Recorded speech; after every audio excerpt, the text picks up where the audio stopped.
Je vais vous dire, pourquoi les pays africains, l'Afrique de l'Ouest, et en majorité les pays aux alentours du Nigeria ne pourront jamais se développer sans le Nigeria. Je vais vous expliquer en quelques minutes, vous allez comprendre pourquoi je vous dis. Prenez l'exemple du Bénin, prenez l'exemple des choses. Quand vous prenez l'exemple de l'Union européenne, les pays comme la France, la Belgique, l'Espagne, l'Italie, tous ces pays profitent du marché allemand. Aucun de ces pays ne pourra jamais se développer sans le marché allemand. Mais, ils disent développer. La France dit développer, non. Mais, la majorité, il y a beaucoup de Français qui rentrent en Allemagne pour aller travailler. C'est le cas en Afrique qu'on ne fait pas. Et quand vous allez au Nigeria aussi, quand vous prenez l'exemple du Nigeria, le Nigeria possède plus de 220 millions d'habitants. 220 millions d'habitants. Et le plus grand marché de l'Afrique. Comprenez, le plus grand marché de l'Afrique. Très loin devant l'Égypte, devant l'Éthiopie, qui sont à 100 millions. Non, le double de l'Éthiopie. Et le Nigeria possède les plus grandes mines de l'Afrique. Les plus grandes firmes industrielles.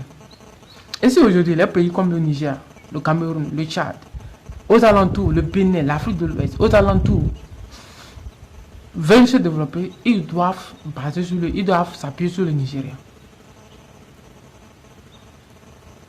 Parce que le Nigeria en possède des capitaux.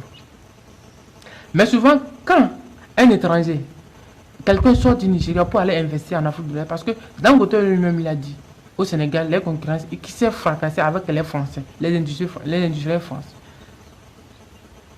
Mais lui soit avec son agent du Nigeria pour venir investir chez vous, mais vous les imposez, vous les maltraitez. Donc, en Afrique de l'Ouest, nous ne pourrons jamais se développer sans le Nigeria. Parce que si nous voulons vraiment se développer, il faudrait que dans la zone CFA, dans la zone CEDEAO, il faudrait que nous ayons nos industries autosuffisantes. L'industrie, il faut que le Nigeria construise des pipelines. Parce que le Togo n'a pas de carburant, le Bénin non. Le Ghana ne peut pas en suffire. La Côte d'Ivoire non. Peut-être le Sénégal qui vient de découvrir, c'est lui aussi qui va commencer. Donc ces pays-là, c'est ces pays qui peuvent faire quoi? C'est ces pays qui possèdent l'hydrocarbure, qui peuvent développer une industrie de raffinerie et desservir à partir des pipelines l'Afrique de l'Ouest et l'Afrique en général. Mais si aujourd'hui, le Nigeria, les pays de l'Afrique de l'Ouest ne veulent pas joindre au Nigeria, soit disant que le Nigeria, non, c'est un pays de quoi? Mes amis, clairement, il faut comprendre une chose. Sans l'Amérique, l'Europe ne devait pas se développer. Sans l'Amérique, sans l'argent, le plan Marshall, et sans les ressources minières de l'Afrique, l'Europe ne devait pas se développer après la Deuxième Guerre mondiale. Je vous dis clairement, c'est tout.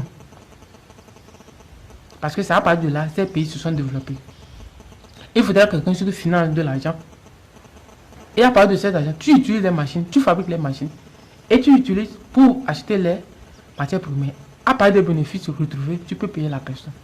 Mais du moment où tu prends l'argent directement sur la peinture, tu payes aux fonctionnaires.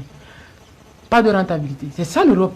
L'Europe a profité du Marshall, du plan Marshall pour se développer en pillant les ressources de l'Afrique. Mais aujourd'hui, nous avons des ressources en Afrique. Nous avons des moyens aussi. Nous avons les moyens d'avoir des grands multimillionnaires au Nigeria. Il y a des multimillionnaires au Nigeria qui peuvent financer. Mais lorsque ces millionnaires sortent de l'Afrique, sortent de leur pays pour l'Afrique de l'Ouest, les pays francophones, c'est difficile pour eux d'investir parce qu'il y a des contraintes que tu ne peux pas affronter en Afrique. Donc il faut comprendre certaines choses que sans le Nigeria, l'Afrique de l'Ouest et l'Afrique en général ne peut jamais se développer. On peut se développer dans une moindre mesure où nous avons du pétrole. Parce que les pays arabes, les pays du Maghreb ne se sentent pas africains. Ils se sentent pays arabes. Mais ils sont sur le continent. L'intégration doit se faire entre les pays subsahariens. Et si on attend que les pays arabes s'intègrent en nous, ça serait très difficile. Les pays comme la Côte d'Ivoire, avec des présidents à la tête qui ne pensent qu'à la France, ça ne peut pas, mes amis. Il faut comprendre. C'est très simple. faut penser à l'Africaine et non à la France. Ouattara, là, c'est comme si les Français l'ont acheté, venus déposer. Ne l'insulte pas, mais il faudrait que, M. Ouattara, tu penses à nous, à la jeunesse africaine et surtout aux jeunes Ivoiriens. Aux jeunes Ivoiriens. Les étrangers viennent prendre notre économie. Pourquoi? Prenez le franc CFA, nous on va fabriquer, même si on fabrique beaucoup d'argent. Prenez le franc, nous on va fabriquer. On va donner ça à nos jeunes, c'est tout. Fabriquer, on va prendre notre argent, on décide, on fabrique combien, on fabrique, on donne. Mon ami, tiens, monter le projet, on vous finance, c'est tout. L'argent, c'est tout. Si quelqu'un a un projet, il évolue, tu fabriques l'argent, tu l'injectes. Ça n'a pas de l'inflation. Mais lorsque tu donnes l'argent à la personne de manger gratuitement, il y a l'inflation, c'est ça. Mais lorsque la banque fabrique de l'argent, il vient te dire que mon ami, tu as un projet de faire. Ok, prends 20 milliards de francs CFA. Injecte dans l'économie. Il n'y a pas d'inflation. C'est un investissement que la banque centrale fait. La banque centrale pousse l'économie en investissant sur des entrepreneurs. Je pense que le message est bien passé. Si vous êtes nouveau sur ma chaîne, abonnez-vous pour les prochains niveaux et activez la cloche de notification. Ouais, c'est M. Dambé. Mon propre nom c'est Damba. Dambé Damba.